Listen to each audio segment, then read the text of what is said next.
मैं अकेला जी नहीं सकता, मुझे परिवार चाहिए, मुझे अपने रिश्ते नाते चाहिए, मुझे पेड़ पौधों को भी आदत हो जाती है। सुखी होने के बाद भी मैं जू में जाके प्राणी देखता हूं या जंगल में जाके उनको उनकी प्राकृतिक अवस्था में, ये सब चाहिए मुझे। ये सब जब तक सुखी नहीं होता तब तक मैं सुखी नहीं होता। इसलिए एक बात मुख्यमंत्री जी ने कही, बड़ी महत्व की बात है, विकास ऐसा नहीं होना चाहिए जिससे समाज में दो वर्ग तैयार हो, सुखी लोगों का और दुखी लोगों का, हैव्स और हैव नॉट। ये गलत विकास है। विकास ऐसा होना चाहिए, मनुष्य की क्षमताओं में फर्क रहता है, इसलिए अपने पराक्रम से कौन कितना पाता है इसमें अंतर रहेगा, लेकिन ये अंतर कम से कम रहे। वो अंतर मनुष्य को जो अवसर मिलता है उसमें अंतर है, इसलिए नहीं होना चाहिए। मनुष्य को जो साधन उपलब्ध है उसमें कम ज्यादा है, इसलिए नहीं होना चाहिए।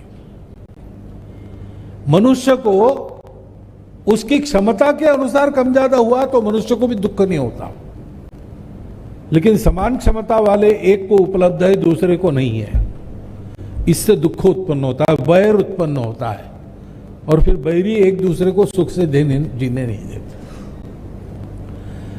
और इसलिए विकास की भारतीय अवधारणा वो कहती है दोनों जानो। अब विचार जो किया वो अगर अधूरे दृष्टि पर किया तो अहंकार भी आ जाता है, क्योंकि मेरा ही अस्तित्व है और तो कोई है नहीं, मुझे ही जीना है। Struggle for existence, survival of the fittest. तो स्ट्रगल तो है, हमारा सबसे झगड़ा है, क्योंकि स्पर्धा है, और इसलिए सबसे बलवान बन के मुझे आगे जाना पड़ेगा। मेरे उपयोगी होंगे उनको मैं रख लूंगा, मेरे लिए अनुपयोगी है उनको छोड़ दूंगा, उनका विचार नहीं करूंगा, और विरोधी है उनको समाप्त करूंगा, क्योंकि मुझे सुखी होना है। और सुख के बारे में ये शाश्वत है, मैं अकेला सुखी हो नहीं सकता, मुझे सुखी होना है तो सबको सुखी होना पड़ेगा। वो इस अधूरी दृष्टि में आता नहीं। उसकी सबसे लंबी छलांग क्या है? Maximum good of the maximum people.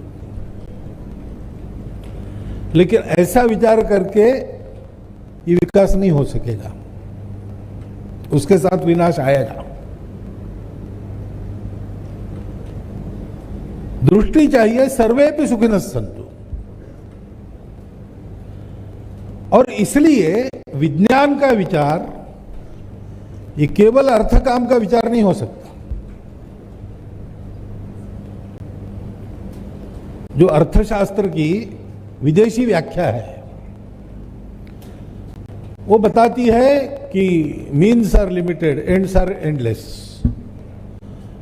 तो इनको बैलेंस कैसे करना, इसका शास्त्र अर्थशास्त्र है। कम साधनों में मैं अधिक से अधिक कैसे पाऊं। विकास की भारतीय अवधारणा क्या है? अर्थशास्त्र की व्याख्या चाणक्य ने की है कि प्रजा का योगक्षेम जिससे चलता है वो शास्त्र अर्थशास्त्र है। प्रजा यानी जिसने जन्म लिया, जो हुआ। प्रजा हम है, सब मनुष्य है, जीव जंतु भी प्रजा है, पेड़ पौधे भी प्रजा है, सब कुछ हुआ है। पानी भी प्रजा है, मिट्टी भी प्रजा है। केवल चैतन्यधारी जीव नहीं, तो जितना जड़ वो भी बना है, और ये बना है तो उसका प्रयोजन है। ये ठीक चलेगा तो हम ठीक चलेंगे। तो ये सब एक साथ ठीक चले, ये कैसा हो? इसलिए विकास में भौतिक विकास का ज्ञान तो चाहिए, लेकिन इस ज्ञान के आधार पर जो विकास मैं करूंगा वो केवल मेरा ना हो, सबका हो मेरे साथ साथ। मेरा भी हो, मेरा विकास नहीं हुआ तो चलेगा ऐसा नहीं। लेकिन मेरे साथ सबका विकास हो, इसलिए मैं अपने विकास में कुछ मर्यादा रखता हूं, अपने विकास में कुछ संतुलन भी रखता हूं। उसको कहते हैं धर्म। हमारी विकास की दृष्टि धर्म दृष्टि है। धर्म यानी पूजा खान पान नहीं, वो छोटी बातें हैं। धर्म यानी जिससे धारणा होती है इहलोक में भी परलोक में भी सुख मिलता है। सबके स्वभाव को जानकर उनका कर्तव्य निर्धारित करते हुए सब सुखी हो, ऐसी जो व्यवस्था है उसका अनुशासन, उसका संतुलन, उसके लिए कर्तव्य का निर्धारण ही धर्म है। हमारी विकास की दृष्टि धर्म दृष्टि है। अब ये बात जब मैं कहता हूं तो बहुत लोग मानते हैं कि ये तो विरोधी बात हो गई ना, विज्ञान और धर्म का क्या संबंध है। पहला कारण इसका यह है कि वो धर्म को रिलीजन समझते। धर्म ही रिलीजन नहीं है।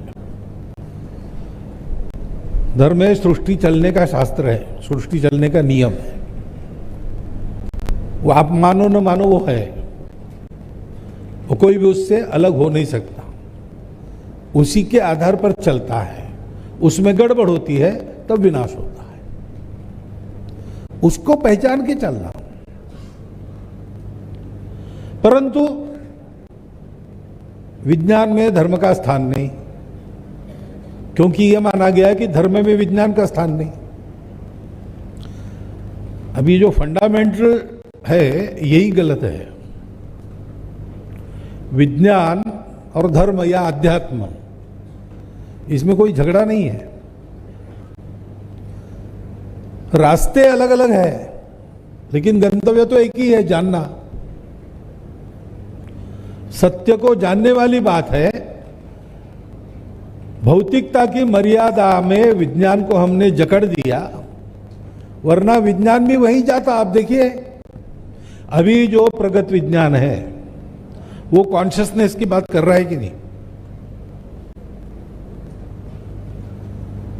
और वो कहता है, नोएटिक साइंस नाम का नया नाम आजकल हम सुन रहे हैं, जो हम पढ़ रहे थे साइंस कॉलेज में तब हमने नहीं सुना था।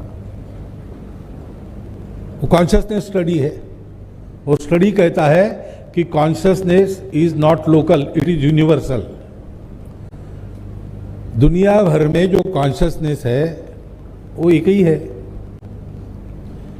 अब सर्वम खल्विदम ब्रह्मम, और इसमें क्या फर्क है? ब्रह्म भी बोध ही है, प्रज्ञानम ब्रह्मम।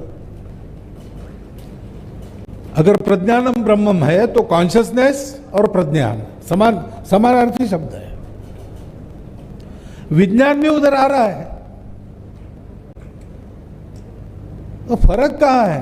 फर्क केवल मेथोडोलॉजी में है। विज्ञान की पद्धति है, बाहर देखो, प्रयोग करो, प्रतीति लो और अनुभव के आधार पर तथ्य पक्का करो। आपको एक अनुभव आया उससे नहीं होगा, सबको वो अनुभव आना चाहिए, और कभी भी वही अनुभव आना चाहिए। जो आप कर रहे हो, अनुभव आ गया उसके कारण, वो करके दूसरों को भी वो अनुभव आना चाहिए, रेप्लिकेबल होना चाहिए, तभी उसको सत्य मानो।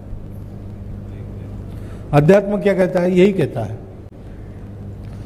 बिना प्रतीति के बात मत करो, केवल हाँ में हाँ मत मिलाओ, अनुभव करो, और जो अनुभव तुमको आता है वो सबको आ सकना चाहिए।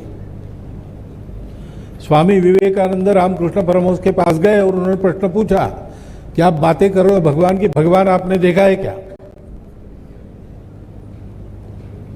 तो रामकृष्ण परमहंस ने कहा, देखा है, देख रहा हूं, तुमसे ज्यादा स्पष्ट दिखता है, मैं बात भी करता हूं उससे, और तुम अगर चाहते हो तो मैंने बताए हुए रास्ते पर चलो, तुमको भी दिखेगा और तुम भी बात कर सकोगे। तब उनको माना। ये अध्यात्म की रीति है। विज्ञान की भी वही रीति है।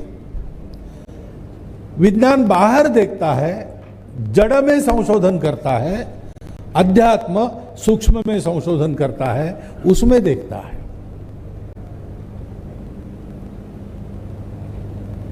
अध्यात्म कहता है वहां भी प्रयोग करो, प्रतीति लो, इसलिए विज्ञान के साधन भौतिक है, हम